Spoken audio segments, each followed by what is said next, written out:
Je me demande, qu'est-ce que ce pull a de spécial? Qu'est-ce que ce pull pourrait avoir de spécial?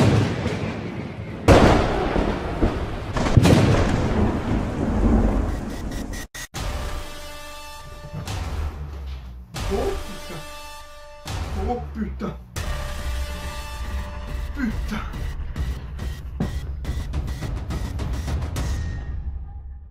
On a les codes de Paris juste ici, du Royal Rumble masculin. Et là, c'est important parce que il y a vraiment plein de données à prendre en compte pour ce Royal Rumble. Et Cesaro, oh putain, il va gagner, il se fait éliminer par le vainqueur qui, non, ne sera pas Daniel Bryan. Impossible. Bryan n'a aucune chance. Aucune chance.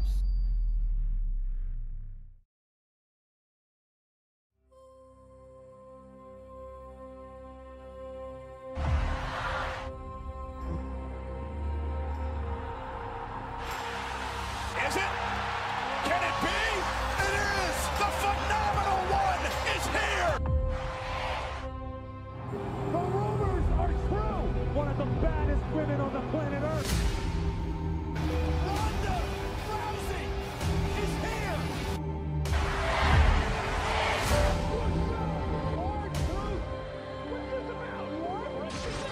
Nia Jax has entered the ring! Holy crap! The fourth woman to ever compete in the Men's Royal Rumble match! My client, Brock Lesnar, enters first!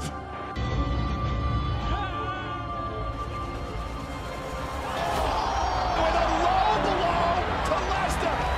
Lesnar eliminated. Gets eliminates.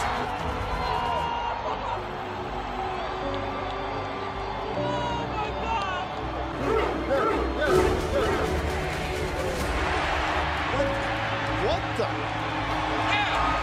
And here comes Becky Lynch.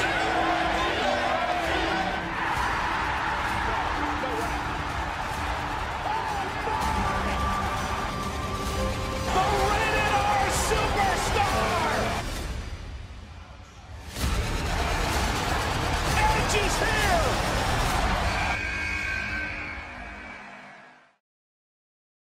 C'est clairement la vidéo, la semaine que j'attends le plus déjà niveau catch de l'année et la vidéo pronostic que j'attends le plus de vous proposer chaque année. L'intro que vous venez voir également, c'est celle que j'aime le plus faire, que je kiffe le plus faire, où je m'éclate le plus. C'est encore une fois, je pense, l'une des plus professionnelles que j'ai faites. D'ailleurs, juste pour information, j'ai juste fait une playlist en fait ces derniers jours qui regroupe toutes les intros spéciales que j'ai faites depuis 3 ans, 4 ans. Donc si vous n'avez pas encore vu toutes ces vidéos, n'hésitez pas à aller voir là. Il y a les vidéos en intro spéciale. Et après, il y a aussi toute la vidéo qui peut suivre derrière. Voilà, j'ai fait une playlist. N'hésitez pas à aller la voir. Elle sera sûrement là en haut dans les petits i. C'est pour ça que je montre. Mais oui, c'est clairement la vidéo pronostic que j'attends de faire le plus chaque année. Parce que c'est vraiment comme WrestleMania en fait. Tu vois, tu sens la hype qui va monter. La hype qui monte de jour en jour. Parce que c'est l'un des pay-per-view les plus inattendus. Et où il peut se passer le plus de choses de l'année en fait. Et c'est également pour ça que je vous fais une vidéo intro chaque année, surtout pour le Royal Rumble, pour vous donner la hype. Elle sert à ça cette intro, pour vous donner la hype pour les pay-per-view quand il y a un certain Vince McMahon qui essaie de nous mettre des putains de bâtons dans les roues dans notre putain de route vers la hype en fait. La route vers la hype, toujours plein d'obstacles devant, tu vois. Et là, c'est encore un peu le cas cette année parce qu'en fait, la WWE et Vince McMahon, il faut encore des coups de pute, tu vois, cette année. J'ai bien fait, en fait. On est mardi 26 janvier. Je voulais la tourner hier, la vidéo. Mais j'ai bien fait d'attendre aujourd'hui parce qu'il y a eu Raw cette nuit. Et je me suis dit, ah, tu sais, ils vont sûrement nous annoncer plusieurs matchs. Parce que actuellement, il n'y a que 4 matchs, en fait, d'annoncer. Et si tu enlèves les 2 Rumble, il y en a 2. Et si tu enlèves les 2 matchs pour les titres majeurs qui sont chaque année, à part l'année dernière, il y avait Lesnar au Rumble, mais sinon, il y a toujours les 2 matchs pour le titre majeur parce qu'il faut quand même les montrer en Big Four. Eh bien, il n'y a rien d'annoncé. 0 personne participe au Royal Rumble. Personne. Voilà. C'est honteux! Donc, je me suis dit, je vais sûrement attendre. Il y a des matchs qui vont être annoncés pendant cette route vers WrestleMania. Vince McMahon, quand nous, on pense à ça, tu vois.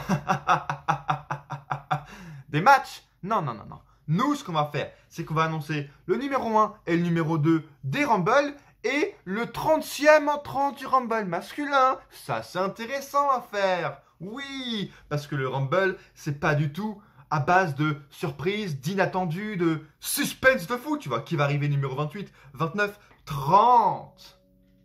C'est pour ça que Vince McMahon a décidé que dans l'émission WWE Backstage qui va revenir pendant le week-end de WrestleMania avec René Paquette, Paige, ça va être super. Ça va être moins super en fait parce qu'ils vont juste annoncer, comme je vous l'ai dit, le premier et le deuxième entrant des deux Rumble, je crois. Mais en plus, boum, la hype, tu vois, qui monte de jour en jour. Boum, boum, boum, boum. Le 30e participant du Royal Rumble masculin. Êtes-vous sérieux? 2 minutes. Comprenez-vous ce que je viens de dire? Alors, et c'est ça en fait, chaque année le problème c'est que ils se basent en fait, ils font rien à côté. Ils se basent sur le fait que le Rumble s'auto-hype. Et c'est vrai en fait. Et je dis ça, mais évidemment quand on va être dimanche soir, ils pourraient annoncer, comme ils font chaque année, ils pourraient annoncer 29 superstars sur 30, comme ils font chaque année depuis ces 5 dernières années où les mecs... Tous les jours, ils annoncent 5 participants de plus, 5 participants de plus, 5 participants de plus. Et à la fin, il te reste une ou deux places, tu vois. Une ou deux places de libre pour des retours, des débuts de NXT, des retours de blessures, un chat, tu vois. Mais on serait quand même hypé. Avec une seule place disponible, on serait quand même hypé. Et les mecs, ils jouent sur ça, tu vois. Ce qui fait aussi, en fait, que le Rumble, à chaque fois, tu vois, on attend que ça. Mais en fait, ils s'en battent les couilles aussi du reste de la carte. Que ce soit... les matchs, même pour les titres majeurs, où c'est des programmes de transition. Mais sinon aussi les autres titres qui existent dans leur compagnie, comme le titre féminin, par équipe, ou encore mid-card, comme US ou intercontinentaux. Rien n'est annoncé, absolument rien. À l'heure actuelle, Wikipédia, il n'y a que 4 matchs d'annoncés. Et c'est ça le problème aussi, c'est que, certes, chaque année, on va pas se le cacher. Moi là, tu me demandes... l'année dernière, c'est quoi le match à part les deux Rumble que tu as retenu? J'ai rien retenu. Voilà, on va pas se le cacher. Et pareil pour l'année d'avant, Ce qu'on retient en Royal Rumble, c'est le Rumble masculin et le Rumble féminin ces dernières années, bien sûr. Mais à part ça, tu vois, je me souviens vaguement d'un Fiend versus contre Daniel Bryan, du coup. Daniel Bryan, on va en reparler. Fin de vidéo, vous inquiétez pas. Voilà, c'est tout ce dont je me souviens. Si, il y a eu Lynch, Asuka, enfin, tu vois, il me faut du temps, tu vois. Alors que le Rumble, c'est que les deux Rumble dont on se rappelle. Donc, ils jouent sur ça, tu vois. Et donc, ils jouent juste sur les deux Rumble, la communication, l'annonce le 30, etc. Et le reste de la carte, rien. On va sûrement dimanche soir, ils vont annoncer, ah oui, au fait, il y a ça pour le titre par équipe, ça. Mais ils prévoient rien parce qu'ils savent, en fait, que c'est des programmes de transition. Mais c'est pas parce que c'est que des programmes de transition, tu vois, qu'il faille qu'ils fassent rien, en fait. Et c'est chiant, en fait. Parce que là, par exemple... T'as Dolph Ziggler et Bobby Roode qui attendent un match pour titre par équipe. Donc, il y a aussi Bobby Lashley. Il y a aussi... Qui est le champion? Biggie, champion intercontinental, qui n'a rien au Royal Rumble. Le mec est au plus haut de sa carrière, au plus haut de sa forme, il n'a rien au Royal Rumble. D'accord. Ou peut-être un putain de rematch pour le titre intercontinental face à Apollo Crews, qu'on a déjà eu 3 fois. Enfin... J'espère tout d'abord d'ailleurs que vous avez aimé cette vidéo. Elle n'est pas finie. Que vous avez tout simplement aimé cette intro que je vous ai faite. Évidemment, je ne vous l'ai pas mise en entier. Comme pour les Survivor Series. J'ai envie de la valoriser un peu. Tu vois. Juste, allez sur Twitter. Allez sur mon Instagram. Juste là. Darren-AHC. Et sur Twitter, c'est là où je la posterai en premier. Tu vois, en entièreté, tout bien finalisé en première. Parce que il faut la valoriser un peu, tu vois. Et je vais notifier la WWE sur mon putain d'intro, tu vois. Je vais notifier WWE Vince McMahon. Parce qu'à un moment donné, il faut que mon travail paye, tu vois. Et je vous le dis. Allez notifier aussi WWE Vince McMahon, Triple H sur l'intro que je vais poster sur Twitter, sur Instagram. Pour qu'enfin, tu vois, ils voient comment hyper le Royal Rumble, vraiment. Allez voir. Et on va voir d'ailleurs. Comme chaque année, vous allez voir dimanche soir si leur intro du Rumble est meilleure que la mienne. Peu de chance en fait. Mais bref, c'est toujours sinon un gros kiff de vous faire ces intros, elles prennent du temps. Mais en vrai, honnêtement, celle du Rumble, vu que c'est les seuls où je parle pas, tu vois, souvent, je parle dans mes intros, là, je parle pas. Elle est vraiment pro, tu vois. J'essaie de m'améliorer chaque année. En plus, d'année en année, je m'améliore au niveau des textes, au milieu des transitions, au niveau de la musique, enfin de tout, en fait. Donc, likez la vidéo si vous avez aimé la partie de l'intro que je vous ai montré. En tout cas, si vous aimez ce que vous voyez aussi, bien sûr, si vous voulez me soutenir, le like, le plus important, les gars. Faut péter la barre de like sur cette vidéo du Royal Rumble. 20 likes, 30 likes, 50 likes, les gars. Allez-y, en bas, cliquez sur le bouton j'aime et abonnez-vous, bien sûr, à la chaîne pour ne rien rater parce que il y a la vidéo du Rumble, là, actuellement. Il y aura la review du Rumble. Il se peut qu'il y ait plus de choses entre, en fait. Peut-être qu'il y aura un vrai catch. Peut-être qu'il y aura une vidéo spéciale avant le Rumble ou après le Rumble spécial. Alors, franchement, n'hésitez pas, abonnez-vous. Plus ancien youtubeur catch de France, je le rappelle, oui, plus ancien youtubeur catch de France devant vous en fait.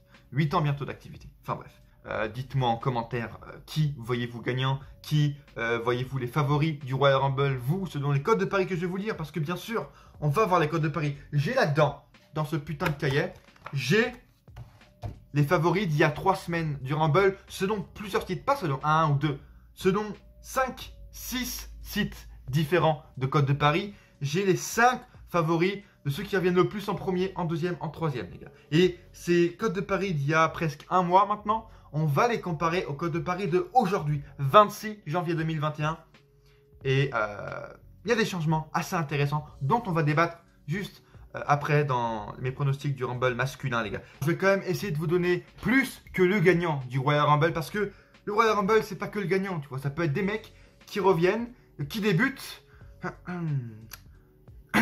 Jay White et qui peuvent ne pas obligatoirement gagner le Rumble, tu vois, ou des mecs qui peuvent arriver de NXT ou ailleurs, Jay White et qui peuvent ne pas gagner le Royal Rumble. Donc, restez bien jusqu'au pronostic du Royal Rumble masculin. Je vous demande aussi d'aller donner la hype à ma dernière vidéo Every Catch. Every Catch? Oui, c'est un Every Catch. 40 minutes. Mais tellement de choses se passent en 40 minutes. On parle du sujet de Lita et de Vince McMahon qui a accusé machin, qui a forcé Lita à faire ça. On unbox des choses, tu vois.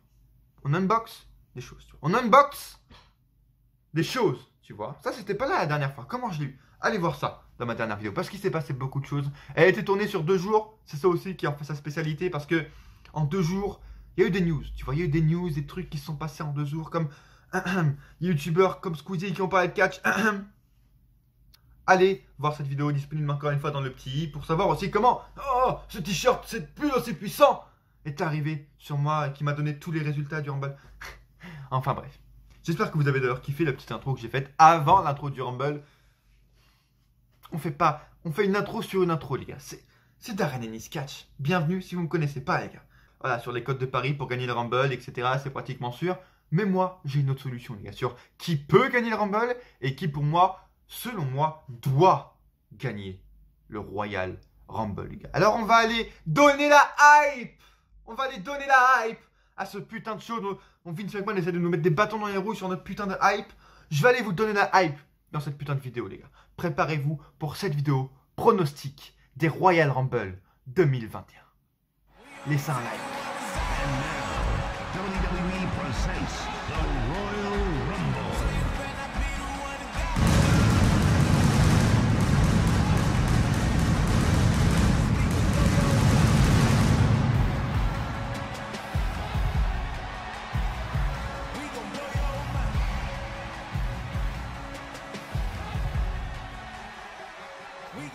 Juste avant, on peut faire un point sur les matchs qui seront potentiellement annoncés dimanche à 16h, 2 heures avant le show pour combler le pré-show et pour combler les 3h30 de show. Parce que certes, les deux Rumble prennent du temps, mais souvent il y a au moins 5-6 matchs, tu vois, en tout. Donc, je parie sur un petit match intercontinental, genre Big E qui va aller redéfendre son titre face à Apollo Crews. Pour moi, j'aurais déjà mis Apollo Crews, Big E, grosse carte. J'aime bien ce qu'ils font avec Apollo Crews, mais tu vois, s'ils nous refont ce match qui est très probable, ça ferait du forçage. Ils n'auraient pas dû mettre le match la semaine dernière entre les deux. Ils auraient dû attendre le Rumble. Pareil pour Asuka, Alexa Bliss. Attendez le Royal Rumble. Ils nous l'ont proposé cette nuit où il y a eu un DQ parce que Randy Orton est intervenu, évidemment. Raw, c'est insupportable. Avec le face-off insupportable. Enfin bref. Shayna Baszler, Charlotte Flair qui part en Six Woman Tag au bout de 30 secondes. Insupportable. Qu'est-ce qu'il pourrait y avoir d'autre? Peut-être, histoire de mettre un peu de valeur autour des titres par équipe, donner un match à Shelton Benjamin et Cedric Alexander pour aussi accentuer apparemment leur future rivalité entre eux. Je sais pas à qui donner parce qu'il n'y a aucune équipe, honnêtement. Je sais pas. Mais allez faire quelque chose avec Shelton Benjamin et Chad Gable. Et bien sûr, sûrement un Banks Carmella qui est... Cette rivalité est plate au possible. Parce que, encore une fois, comme je vous l'ai dit, c'est un programme de transition, on le sait. Mais souvent, tu peux mettre de la hype. Tu vois, comme Becky Lynch, Asuka l'année dernière. Là, waouh, Carmella, waouh. C'est un bon retour qu'elle a fait, un bon push, un nouveau personnage qui en donne bien envie aux gens de la suivre, tu vois. Waouh, c'est plat. C'est le calme plat, en fait. C'est nul. Bon, voilà, c'est 2-3 matchs que je vois. Maintenant, on va s'attaquer au lourd gros match et directement s'attaquer au titre majeur parce qu'il n'y a que ça d'annoncer. Donc, Goldberg face à Drew McIntyre directement pour le titre de la WWE. Me demandez pas pourquoi Goldberg est votre putain de challenger numéro 1, j'en ai aucune putain d'idée. Comme chaque année, parce qu'il faut sûrement caser Goldberg parce qu'il a encore 4 matchs dans son contrat, alors...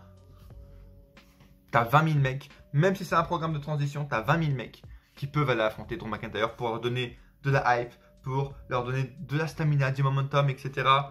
Tu vois, même pour un peu les pusher, en fait, qui méritent juste. Là, Goldberg, c'est arrivé de nulle part. En plus, la storyline du Goldberg qui dit à Drew McIntyre qui respecte pas les légendes. Qu'est-ce que... Tu viens d'où, mon pote? Tu viens sur quelle planète?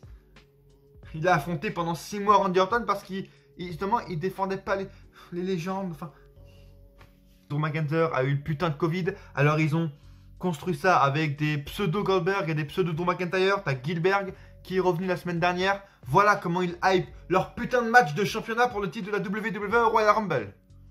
Avec des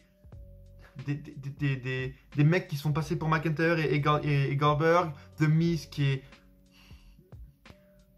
qui est au plus bas possible. Tu vois. Et Mr. Money in the Bank, mais là il s'est fait prendre un spear. Tu vois, il essaie de mettre un peu la hype sur est-ce qu'il va cacher ou pas.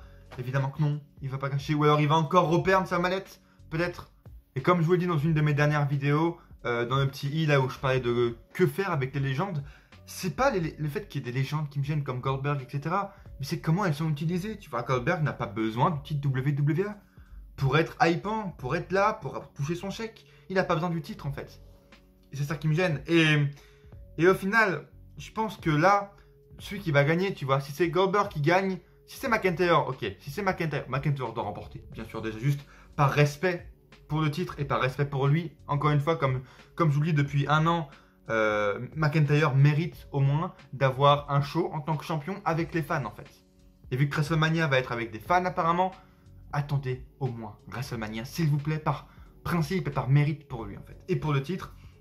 Donc si McIntyre, je l'espère, c'est mon pronostic de cœur, de tout, de choix, de principe, qu'il gagne ce match. Ce que je vais vous dire tout à l'heure au Rumble va sûrement arriver pour les pronostics pour le gagnant. Si Goldberg, par je ne sais pas quel moyen, vient remporter ce Royal Rumble 2021, ce match, pardon, 2021, du coup, ben, tout est possible pour le Royal Rumble. Tout est possible. McIntyre doit gagner en tout cas. McIntyre doit aller prendre ce putain de spot. J'espère que c'est ça en fait le principe. J'espère que c'est... Il lui donne Goldberg pour lui donner encore plus de momentum et plus de spots et plus de charisme en fait. Dans son règne, tu vois. J'espère que c'est ça et que c'est pas l'inverse. Et qu'ils vont pas nous faire une The Fiend ou une Kevin Owens de 2017. Hein, tu vois. J'espère pas, tu vois. Parce que là, mon pote, la review, si c'est ça, la review va être très salée. Kevin Owens affronte Roman Reigns pour le titre universel. Clairement, ça va être sûrement le meilleur match à part les deux Rumble de la soirée. Honnêtement, ça peut même être le meilleur match tout court de la soirée parce que c'est la meilleure rivalité actuelle, la meilleure storyline. Voilà, je me demande d'ailleurs pourquoi, parce que c'est peut-être Polyman qui la book. Ah bah oui, c'est sûrement ça. Mais voilà, les deux font des promos folles. Les deux ont une histoire vraiment folle. Il y a la famille de Roman Reigns qui est en jeu, la famille de Kevin Owens, c'est très personnel. Et là, même si c'est déjà la 4e, 3e fois qu'on voit ce match, j'ai hâte de voir parce que là, ça va être encore une stipulation de justice. Ça va être un last man standing.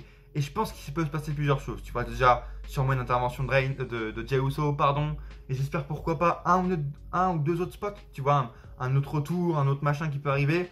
Et honnêtement, Owens, ce qui est très fort, c'est que il arrive à me faire croire, tu vois, à une victoire, à sa victoire. Même si, en vrai, c'est du 50-50 booking. Là, Owens commence à dominer. La semaine dernière, il a dominé Roman Reigns. Il a mis à terre Roman Reigns. Ça va être sûrement pareil cette semaine. 50-50 booking. Du coup, la règle est que Reigns va aller remporter ce match. Et je pense que c'est le cas parce qu'ils vont pas faire perdre Roman Reigns avant WrestleMania. Qu'est-ce que fait Reigns sans le titre à Mania? Aucune chance, tu vois. Mais même si c'est un programme de transition, comme je le dis depuis le début de la vidéo, c'est un putain de bon programme, tu vois. Et ça peut être un très bon programme si ça sert aux deux. Il faut que Reigns sorte forte, bien sûr, sans trop triche de Jey Uso parce que ça commence à devenir lourd pour lui. Et ça peut vraiment lui faire mal, tu vois, à son personnage. Et pour Owens aussi, il faut qu'il sorte de quelque chose avec ça, tu vois. Il faut qu'il sorte avec quelque chose de ça. C'est plus français. Que tu vois, ils reviennent pas à rien faire pendant 3 semaines, on ne le voit plus, et puis il revient avec une story mid-card de merde, tu vois. Il faut qu'il... Peut-être pas qu'il tourne heel, tu vois, qu'il reste face, mais qu'il repart avec un gros programme, avec un mec, je sais pas, un nouveau qui peut arriver, un retour de NXT, un début. Un truc important pour lui, pour Mania, tu vois. Très hâte de voir. Voilà, ça c'est la fin d'une bonne rivalité, une putain de bonne rivalité de 3 mois moins de construction, même si la chance pour le titre universel de Kevin Owens est arrivée de nulle part. Ça me donne envie, tu vois. Et Kevin Owens arrive à me faire croire à une putain de victoire. Et je suis putain d'hypé par un last man standing match. Vu tout ce qu'on nous a proposé entre les deux, tu vois, je me demande ce qui va bien se passer. Peut-être un Adam Pearce qui va apparaître. De base, ça devait être ça. Adam Pearce et Reigns. Heureusement que Paul Heyman a fait le bon choix. Tu vois, heureusement qu'ils ont vite fait le bon choix.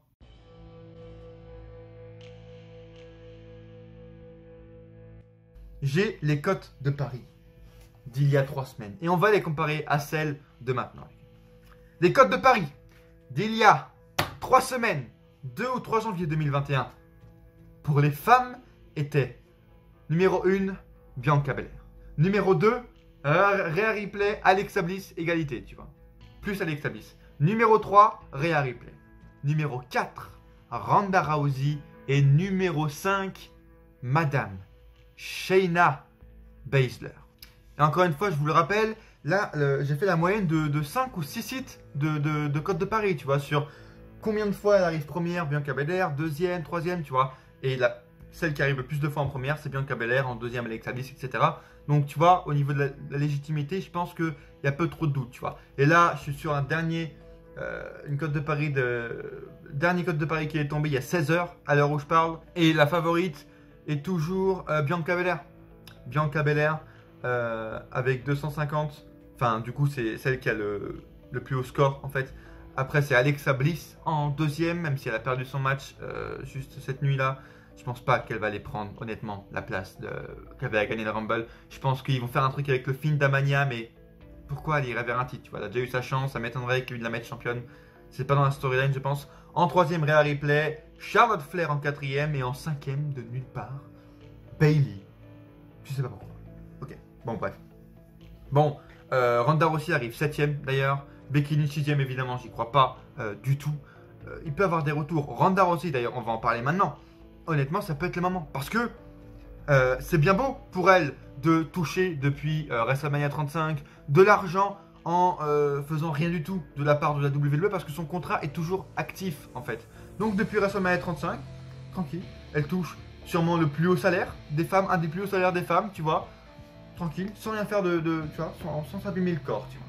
Il serait peut-être temps de revenir, tu vois, et de te faire botter le cul pour mériter ton argent en fait. J'adore Ronda Rousey, mais 2 ans, elle fait rien, elle touche l'argent, tu vois, tranquille, tranquille. Bref. Et je dis ça aussi parce que son contrat se termine à WrestleMania 37. Elle va pas gagner le Rumble évidemment si elle revient. Il y a sûrement d'autres retours qui vont arriver comme Rhea Ripley d'ailleurs qui est une des grandes favorites. Ouais, il n'y a pas de chance qu'elle gagne parce que la grande favorite, l'ultime, il n'y a aucune hésitation là-dessus, c'est Bianca Belair. Je regarde encore des cotes de Paris. Elle est en fait, il y a 50% de chance qu'elle gagne. C'est énorme en fait.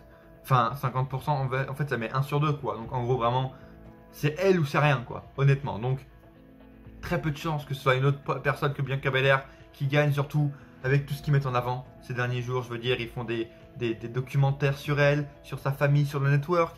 Ils sont en train de la mettre en avant avec Bayley. Elle fait un parcours d'obstacles. Oh là là, regardez comme elle est stylée, comme elle est charismatique. Ils auraient dû faire ça il y a 6 mois quand elle est arrivée dans le roster principal.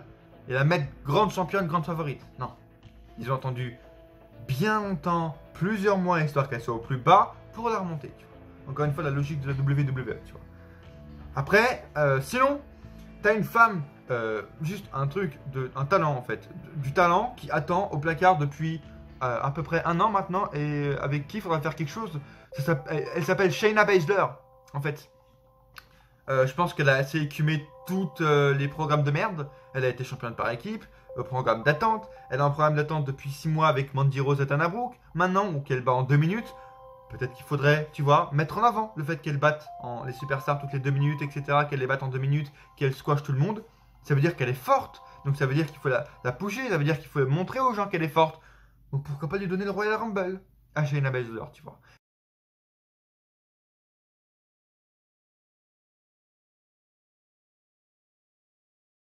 Pour moi, je serais Booker, c'est la chose que je ferais. Encore une fois, en commentaire, dites-moi votre avis sur qui pourrait gagner le Rumble et qui, selon vous, doit gagner le Rumble parce que c'est 2 choses différentes. En commentaire, ça m'intéresse énormément de savoir ça. Il faut aller me suivre sur Twitter, justement réagir en direct avec vous pour le Royal Rumble que je vais peut-être regarder en direct ou en différé. Mais en tout cas, je mettrai mes réactions à chaud, tu vois, du Rumble pendant ce week-end. Là, et tout ce qui va se passer aussi avec le WWE Backstage, le 30e participant annoncé. Comme ça, normal, tout va être sur Twitter. Il faut me suivre les gars sur Twitter. Quand je suis pas actif sur YouTube, je suis sur Twitter. Et on y va. On a les codes de Paris juste ici.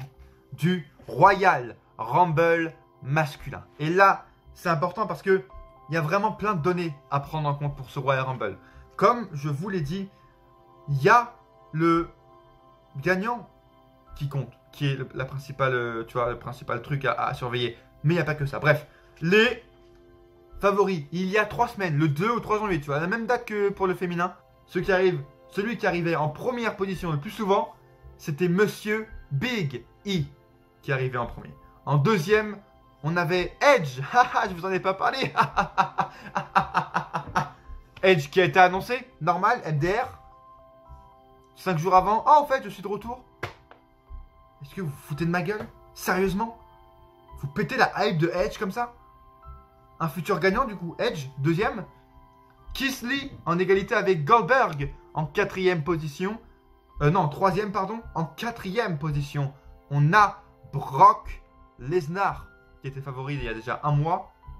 Et Goldberg arrive du coup en 5e position. Bon, je vais y aller dans l'ordre parce que j'ai plusieurs points à aborder avec vous. D'ailleurs, d'abord, le truc le débat des retours, il va sûrement y en avoir du roster principal ou même des mecs qui vont débuter à NXT. Il y aura sûrement des mecs qui vont débuter à NXT. Je sais pas qui pourrait débuter à NXT. Mais au niveau des retours, il y aura sûrement Aleister Black qui apparemment est un gros projet, mais il est en aucun cas un favori au Rumble. Hein. Nulle part. Hein. Il est nulle part, donc j'y crois pas. Andrade, Buddy Murphy, tu vois, les mecs comme ça pourraient revenir. Austin Theory, j'ai revu ça quand j'ai regardé les codes de Paris, les gars. Je l'avais complètement oublié. Humberto Carrillo. Ce mec est encore sous contrat avec la WWE. Ouais, mon pote. Et ça peut être, tu vois, là, ça pourrait ramener des gens, tu vois. Parce que si tu ramènes tous ces noms, Black, Buddy Murphy, etc., là, tu vois, déjà la mid-card pourrait rebriller un coup, tu vois, après cette pandémie, etc. Et déjà, peut-être refaire une main event card avec Aleister Black, etc. Là, tu peux te refaire du 109, tu vois, avec eux, entre guillemets. Parce que c'est des gros noms qui manquent, en fait, tu vois. Bref. Ok, au niveau des retours, il y aura ça. Pas de souci. Maintenant, le Rumble, ok, on dit c'est pour créer de nouvelles stars, etc. Parce que, voilà, faut le donner à... Ok, c'est vrai que donner le Rumble à quelqu'un, à une nouvelle star, mais que ça le propulse super haut. Tu vois, il va affronter le champion, etc. C'est vrai que c'est super. Mais il n'y a pas que ça qui peut donner et qui peut insuffler, tu vois, un vent nouveau pour une superstar ou un push énorme pour la road to WrestleMania, tu vois.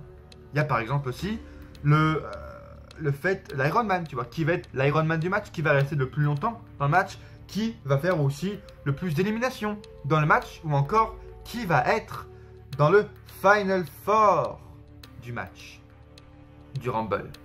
Et là, c'est intéressant, parce que en fait, de tout ça, t'as un putain de trio de tête, une échappée, tu vois, une échappée qui arrive, pas pour gagner le Rumble, mais pour tout ça, pour le Final Four, pour l'Iron Man.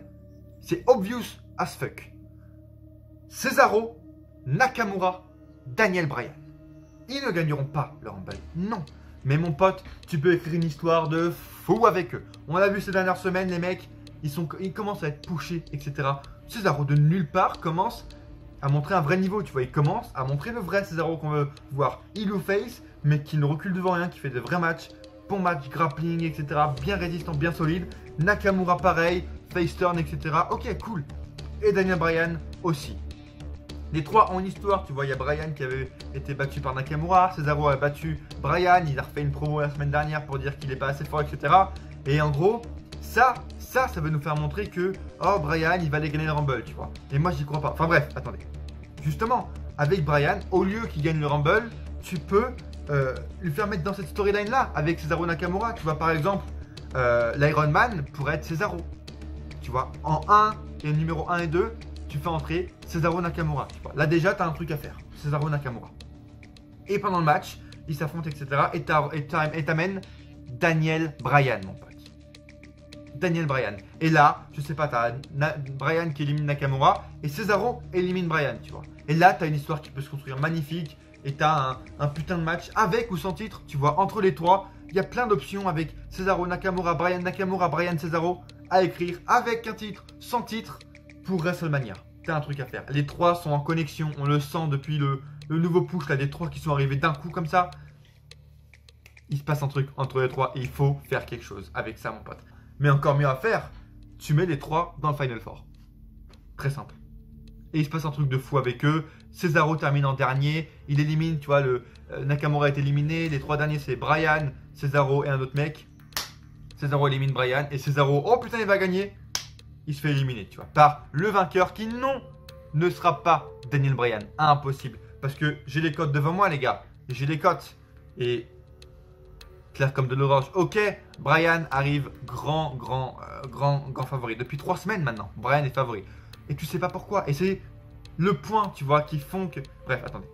Le second, Keith Lee. C'est plus intéressant. Le troisième, Brock Lesnar. Et le quatrième... Edge, ça aussi c'est une possibilité. Edge, tu vois, avec Randy Orton, etc. Mais ça, je pense que c'est une rivalité qui a été oubliée, honnêtement, parce que Edge Orton, j'en peux plus. Je n'en veux plus et j'en peux plus, en fait. Bref, et Biggie en 5ème, ça a aucune chance aussi. Final Four, pourquoi pas pour Biggie? Final Four, mais pourquoi moi, je ne crois pas à la victoire de Daniel Bryan? Parce qu'en fait, c'est trop gros. Déjà, c'est trop gros parce que d'où il arrive, tu vois. Il vient d'où, Bryan? Déjà de une, et de deux. En fait, c'est le sentiment, tu vois. On sent que c'est le sentiment qu'ils veulent qu'on ait. Que le push de Bryan sort de nulle part. Comment, à quel moment il peut être vainqueur, tu vois. C'est VVE qui pense à ça. Et d'un côté, ils disent, nous qui voyons le code de Paris, on se dit c'est impossible. Bryan est dépush depuis plusieurs semaines. Il perd ses matchs après match, etc. Justement, en fait, c'est une sorte de dépush volontaire pour Daniel Bryan au niveau de la VVE. Justement, pour faire croire, en fait c'est un swerve, c'est le mot que je cherche, c'est un putain de swerve dans le catch, tu vois. Je vais aller boire un coup parce que mon pote là ça débite et je peux dire on n'a pas encore fini. Il reste encore un gros sujet à voir. Bref, tout ça c'est juste un écran de fumée de la part de la WWE, un écran de fumée. En fait ils veulent nous faire croire que ça va être lui la vraie surprise, que vu qu'il est des push, qui est un des push volontaire, ils vont nous faire croire que la surprise du Rumble ça va être Daniel Bryan, alors que la vraie surprise, le swerve, la vraie surprise que la WWE nous prépare, en fait, c'est Brock Lesnar. C'est Brock Lesnar qui va aller remporter ce putain de Royal Rumble 2021. Pourquoi? Parce que Goldberg ou Drew McIntyre, c'est très simple en fait. Comme je vous l'ai dit, là ça va importer, comme je vous l'ai dit tout à l'heure, au niveau de la victoire entre Goldberg et McIntyre, ça va jouer là. Parce que si Goldberg ou McIntyre, que ce soit Goldberg ou McIntyre, Lesnar peut remporter le Rumble, sans souci. Parce que Goldberg peut aller réaffronter Lesnar. Lesnar va avoir envie d'affronter Goldberg, donc ils peuvent refaire un rematch. Pour le match, pour le titre WWE, ça peut être très probable, honnêtement. Mais la deuxième option, mais qui rajoute quelqu'un d'autre en plus de Lesnar, c'est que si McIntyre conserve, ok, Lesnar peut aussi gagner si McIntyre conserve. Comme pour Goldberg, parce que les deux peuvent affronter Lesnar, et Lesnar peut affronter les deux parce que justement, il a une clause de rematch en fait. Ça n'existe plus, mais pour Lesnar c'est automatique. Et on sait très bien que quand il va revenir, que ce soit au Rumble ou ailleurs, ou n'important, ou à un autre moment, il va aller rechallenger le champion pour le titre. Et tu vois. Et si c'est Drew McIntyre qui est toujours champion, autant ne pas donner la victoire à Brock Lesnar, parce que de toute manière, sans le Rumble ou avec le Rumble, il sera challenger numéro 1 en titre. Mais autant le donner à quelqu'un et concrétiser une storyline magnifique qu'on nous tease depuis des mois, c'est-à-dire un triple menace entre Drew McIntyre, Brock Lesnar et Keith Lee à WrestleMania. Keith Lee peut aller remporter ce putain de Royal Rumble à côté de Brock Lesnar. La chose magnifique, ce serait que Keith Lee et Brock Lesnar soient les deux derniers. Et à côté, en plus, tu as l'autre storyline qui s'écrit, tu vois, avec Cesaro et Bryan, le Final Four. Cesaro élimine Bryan, Cesaro se fait éliminer par pourquoi pas Keith Lee, tu vois. Comme s'ils sont à Raw, SmackDown, il n'y a pas une revanche. La revanche se fait entre Cesaro et Bryan. Et là, les deux derniers, Lesnar, Keith Lee, la revanche de l'année dernière. Et en plus de ça, tu peux expliquer justement avec ça, si Lesnar est éliminé par Keith Lee, tu peux expliquer le fait qu'il a envie de se venger de Keith Lee. Et ça rapporte encore de la crédibilité à leur futur potentiel match à WrestleMania de triple menace. Et tu as peut-être, potentiellement, un des futurs meilleurs combats pour le titre de la WWE à WrestleMania. Sans déconner, ça peut être énorme. En commentaire, j'attends vos avis. Si vous y croyez ou pas à la victoire de Keith Lee, mais là, honnêtement, au niveau du Final Four, mais j'en rêve. Imaginez, déjà Cesaro dans le Final Four en mode Iron Man avec Bryan, ce serait un truc de fou en fait. Et ensuite, il reste Lesnar et Keith Lee, la revanche de la... Les gars, genre. Et dites-moi maintenant dans les commentaires, dites-moi si ça vous fait pas rêver. Et en commentaire, dites-moi si vous y croyez à la victoire de Keith Lee ou de Lesnar. Est-ce que vous croyez à la victoire de Bryan aussi? Est-ce que pour vous, est-ce que c'est pas un swerve et que la VVE n'est pas en train de nous faire un écran de fumée et que Daniel Bryan en grand favori du Rumble, c'est vrai. Mais je suis en train de YouTuber catch, j'en ai vu passer des Rumble. Vous inquiétez pas. Bryan n'a aucune chance de remporter ce Rumble. Aucune chance.